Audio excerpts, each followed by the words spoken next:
Bonjour, c'est PN Théorie. Alors ce matin, j'aimerais vous parler de la confrontation de nos idées avec celles des autres.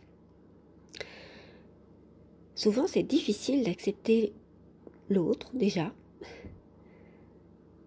Et puis, c'est difficile d'accepter les idées des autres. On est parfois dans le rejet parce qu'on est centré sur nos propres idées. On a du mal à se décentrer. Ou alors on trouve que l'autre a du mal à se décentrer. Et en fait, chacun campe sur ses positions. Ça crée des conflits qui semblent insolubles. On reste dans son quant à soi. Alors voilà, j'aimerais aujourd'hui parler, ce matin, de la confrontation de nos opinions avec ceux des autres. Et en gros, ça rejoint l'idée de sommes-nous nos idées ? Alors, comment confronter ces opinions à ceux des autres ?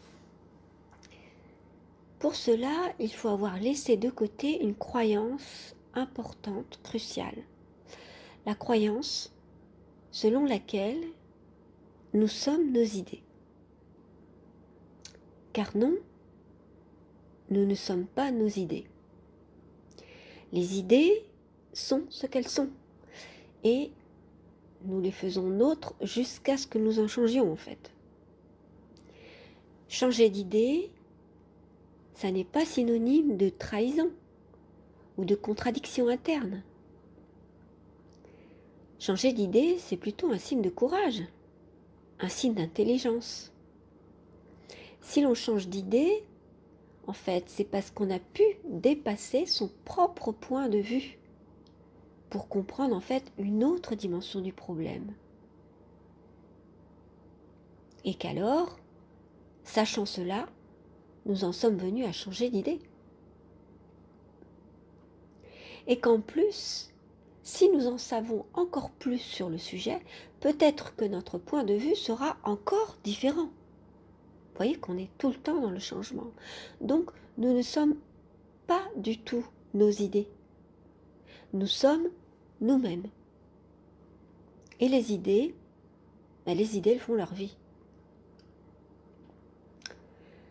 Si l'on arrive à laisser tomber cette vieille croyance selon laquelle on devrait être loyal et fidèle à une idée, on se libère alors de ces vieux schémas selon lesquels il vaut mieux être fidèle à une erreur, voire à une promesse qui n'a plus lieu d'être, plutôt que d'admettre qu'on s'est trompé. Et de rompre un lien aussi, par exemple, qui nous aliène plus qu'il nous épanouit. Tout ça pour rester accroché à cette idée, à cette promesse qui n'a finalement plus lieu d'être. Parce que le temps change les autres choses. Parce qu'avec le temps, nous en apprenons plus, le contexte peut changer, donc tout peut changer. Donc pourquoi s'accrocher à cette idée ? Pourquoi ? Souvent c'est par orgueil. Derrière ces fausses fidélités, souvent, c'est l'orgueil qui se cache. Et lorsqu'on lâche prise avec l'orgueil, on est libéré. Alors, tout près de l'orgueil, on trouve la volonté d'avoir raison, le désir d'avoir raison ou d'avoir le dernier mot. Mais c'est une illusion de croire que l'on peut tout savoir sur un sujet sans aucune erreur et d'avoir toujours raison. C'est un peu comme si on était sommé, comme si un gendarme intérieur nous sommait, nous obligeait à chaque instant d'être parfait, de s'exprimer parfaitement et d'être tout le temps dans la raison.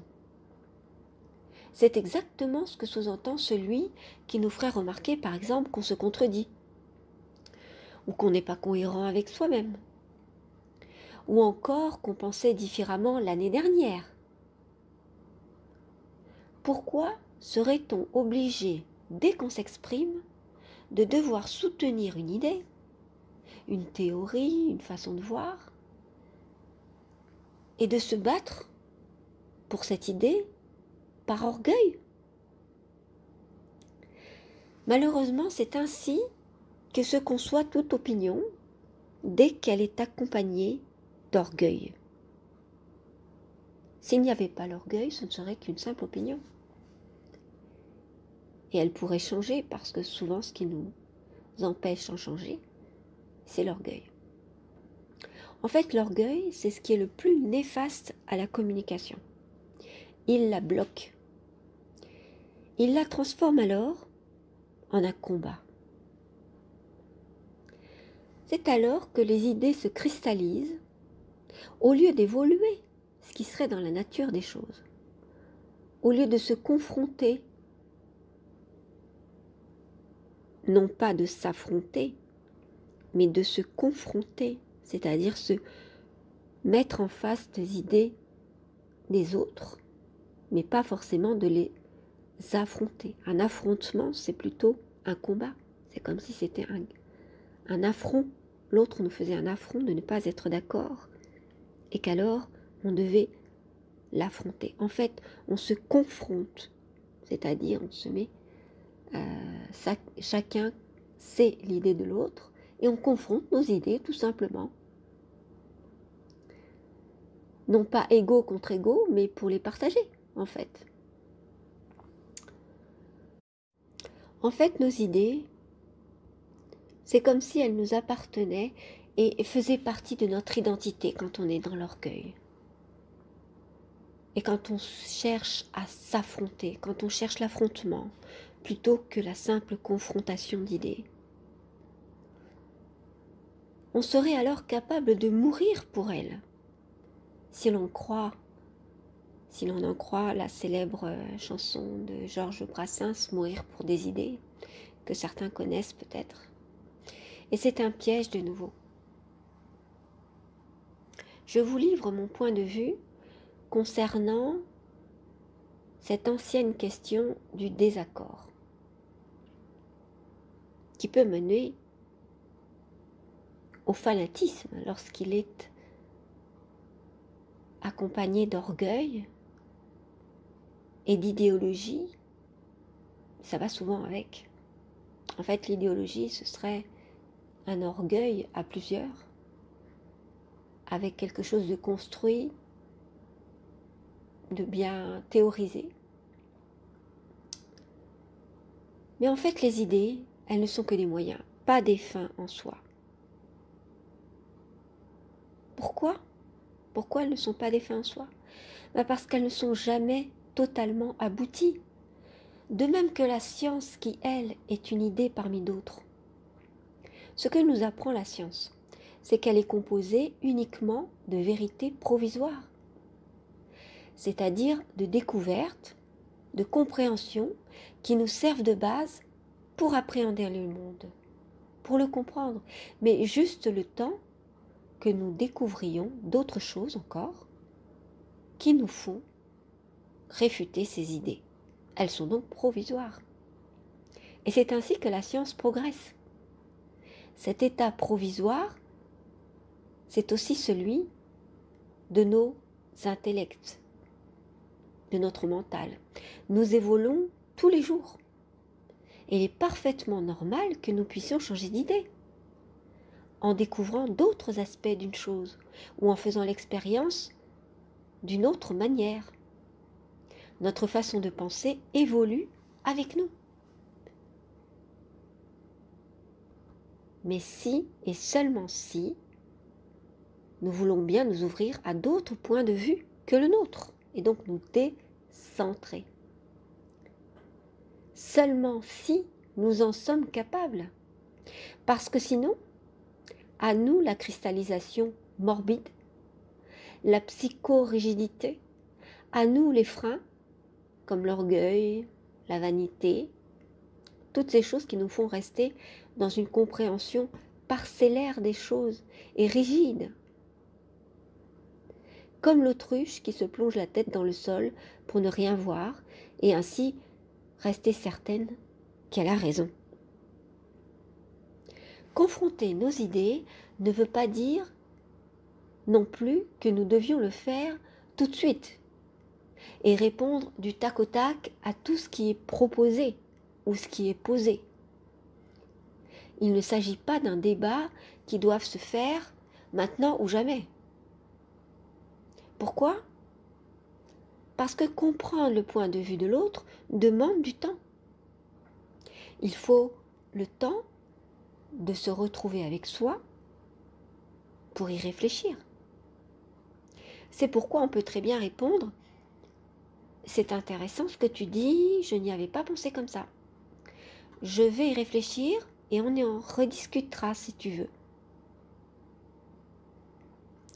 C'est ainsi qu'on peut justement montrer que l'on peut prendre le temps pour réfléchir et puis pour répondre et qu'on n'est pas obligé de répondre dans la minute. Or, nous sommes dans l'ère de la réaction.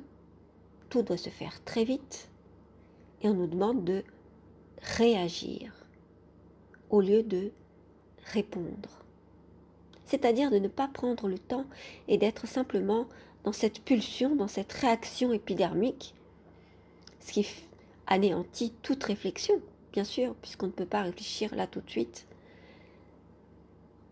Que ce soit dans le temps de l'échange, où tout va extrêmement vite, vous pouvez le voir dans les émissions télévisées, dans les débats, il faut aller très vite et on ne va pas au fond des choses.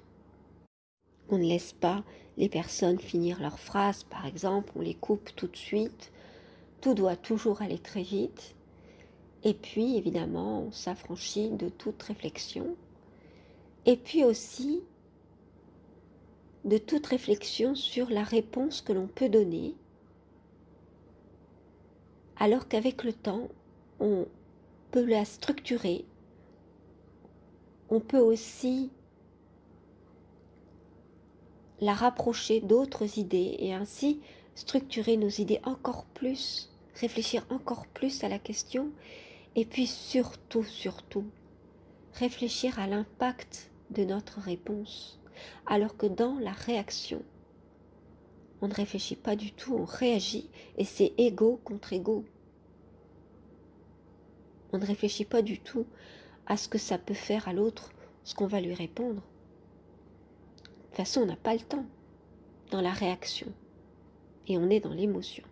Donc, on peut très souvent être vexé dans une conversation comme celle-là, qui n'en est pas une d'ailleurs, qui est simplement un combat de coq où on se renvoie la balle, mais ça n'est pas une conversation, ça n'est pas une rencontre, ça n'est pas un rapport avec l'autre, simplement un ego contre un ego.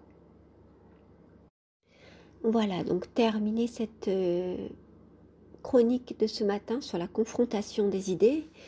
Donc on peut retenir que il faut que les idées se confrontent, mais une confrontation, ça n'est pas un affrontement, c'est-à-dire il s'agit de mettre face à face les points de vue, ce n'est pas se faire la guerre, ce n'est pas se battre, se confronter aux idées de l'autre, c'est juste les regarder en face, sans détour. Et cette phase de la conversation ou de la confrontation demande de faire un pas vers l'autre pour accepter que son point de vue soit différent. Et l'autre fera généralement de même si on est dans le cadre d'une discorde entre personnes qui cherchent à avancer et non à se battre. Donc voilà une façon de se confronter aux opinions des autres et d'être dans un réel échange. Donc nous ne sommes pas nos idées, non. Nous les empruntons, nous les essayons, nous nous confrontons à d'autres idées et ainsi nous changeons et nous évoluons. Car c'est notre nature de changer. Nous sommes dans le mouvement, la vie c'est le mouvement. Voilà. Donc nous pouvons aussi être fidèles à certaines idées, certaines valeurs lorsqu'elles sont extrêmement profondes, mais lorsque nous nous essayons et nous sommes tout le temps en train d'apprendre dans la vie, eh bien il est tout à fait normal de ne pas s'identifier à ces idées, car les idées passent. Et puis c'est l'échange avec l'autre qui nous fait avancer aussi. Nous apprenons beaucoup des autres. Donc rester sur son idée sans pouvoir échanger, sans pouvoir se décentrer, c'est effectivement dommage, car c'est passer à côté de tout ce que nous pouvons attendre. C'est-à-dire, ne nous accrochons pas à nos idées, prenons-les comme des bases pour s'élancer, et puis confrontons-nous aux autres, apprenons des autres. Parce que les idées, c'est le lien, c'est ce qui nous lie aux autres par la conversation, par l'échange. C'est ainsi que nous découvrons qui nous sommes et que nous découvrons qui est l'autre. L'altérité, le fait qu'il y ait quelqu'un de différent. Donc, elles nous construisent, l'autre nous construit. Et donc, nous pouvons utiliser ces idées comme des moyens pour aller chercher l'autre, les découvrir et donc se découvrir soi-même aussi. Donc, ne nous identifions pas à nos idées, utilisons-les comme des outils simplement.